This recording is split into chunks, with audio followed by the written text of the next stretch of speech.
Hello, good evening, class 10th student. I hope you will be fine at your home. Today, 8 August 2020. Today, I attend Kshitij textbook काव्यखंड portion, lesson number 5, title उत्साह, written by Suryakant Tripathi Nirala, passage number 2, explanation. इसमें केवल जो पहला passage मैंने कल आपको explain किया था उसके क्वेश्चन आंसर ही भेजे थे। इसमें कोई क्वेश्चन आंसर नहीं, केवल एक्सप्लेनेशन है। केवल आपको एक्सप्लेनेशन को समझना है और जो वर्ड मीनिंग है इस चैप्टर के वो आपको लिखने हैं आज के होमवर्क में। मैं शुरू करता हूँ।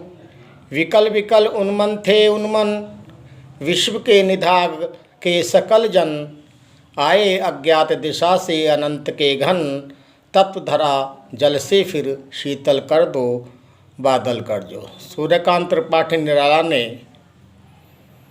उत्साह नामक शीर्षक के अवतरण नंबर 2 में उस समय का वर्णन किया है जिस समय संपूर्ण पृथ्वी पर रहने वाले लोग भीषण गर्मी से व्यथित हो रहे हैं और लोगों की निगाह केवल बादलों की वर्षा पर है, जिससे वो भीषण गर्मी से निजात दिला सके, इस पृथ्वी को शीतल कर सके।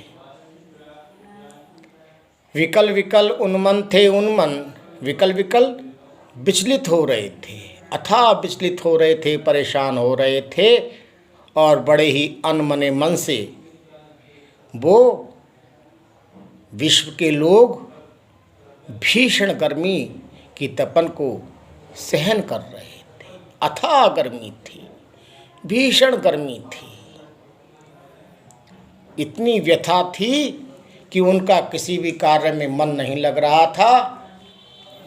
आए अज्ञात दिशा से अनंत के घन, दूर दिशा से अचानक ही बादल काली घटा के रूप में आकर के तप्त धरा जल से फिर शीतल कर दो बादल बढ़ जो, कि हे बादल देवता, कहीं दूर दिशा से आकर के इस पृथ्वी पर जो भीषण गर्मी का तांडव मचा हुआ है, कहीं दूर दिशा से आकर के, अज्ञात दिशा से आकर के तुम इस पृथ्वी को शीतल कर दो। और इतना हे बादल देवता, इतना बरसो और एक भीषण ध्वनि के साथ, भीषण गर्जना के साथ इतना बरसो जिससे इस धरती की तपन समाप्त हो जाए और ये धरती शीतल हो जाए। इस पैसेज में कवि के कहने का भाव ये है कि जो लोग अपनी राह से भटक गए हैं, जो लोग अपनी जिम्मेदारियों का सही रूप से निर्वहन नहीं कर पा रहे हैं, कवि के हृदय में हे ईश्वर इतनी उत्सुकता दे, इतनी एनर्जी दे जिससे वो अपने ज्ञान रूपी चक्षुओं को खोल करके अपनी बुद्धि का सही इस्तेमाल करके संपूर्ण एनर्जी के साथ कलम रूपी ज्ञान से पाठकों को, समाज के लोगों को एक नई राह दिखा करके एक उनके जीवन के नव निर्माण के मार्ग का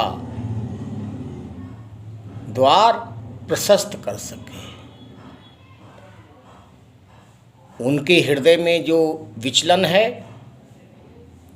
उनके हृदय की जो तपन है, जो समाज के लोग गलत राह में भटक रहे हैं, कवि के हृदय में इतना उत्साह, इतनी ताकत, इतनी एनर्जी, इतना ज्ञान हे ईश्वर तू दे, जो कलम के रूप में, लेखनी के रूप में बाहर आ सके और अपने अच्छे विचारों से मार्ग भटके हुए समाज के लोगों को एक नई राह दिखा करके उनके जीवन को शीतलता प्रदान कर सके। तो ये इसकी एक्सप्लेनेशन थी। आपको वर्ड मीनिंग लिखने हैं। आज मैं सुबह मॉर्निंग फ़ोन में प्रॉब्लम होने के कारण आपको वीडियो नहीं डाल सका, इसलिए मैं आज शाम के समय वीडियो बना करके डाल रहा हूँ। आप वर्ड मीनिंग लिखना, इसके कोई पैसेज के क्वेश्चन आंसर नहीं है। इन्हीं बातों के साथ मैं अपनी वाणी को विराम देता हूँ। जय हिंद, जय भारत।